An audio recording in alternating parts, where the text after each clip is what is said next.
മലബാറിൽ വളരെ അറിയപ്പെട്ട ആളായിരുന്നു ചേക്കുട്ടി.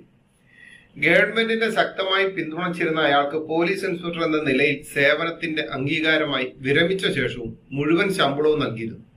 ജോലിയിൽ നിന്ന് വിരമിച്ചുവെങ്കിലും പോലീസ് യൂണിഫോം അണിയാൻ അയാൾക്ക് അനുമതി ഉണ്ടായിരുന്നു. തന്റെ വാൾ തുടർന്നും ഉപയോഗിക്കാനും അയാൾക്ക് സമ്മതം കിട്ടി. അധികാരികൾക്ക് വിശ്വസ്ത ആയതിനാൽ മാപ്പിളമാരും ഗവൺമെന്റും തമ്മിലുള്ള ബന്ധങ്ങൾ മോശമാകുമ്പോഴൊക്കെ അവർക്കിടയിൽ ചേക്കൂട്ടിയായിരുന്നു മധ്യസ്ഥം വഹിച്ചിരുന്നത്. ഗവൺമെന്റ് ആളായിരുന്നതിനാൽ മാപ്പിളമാരിൽ ഭൂരിപക്ഷം പേരും അയാളെ ബഹുമാനിക്കുകയും പേടിക്കുകയും ചെയ്തിരുന്നു.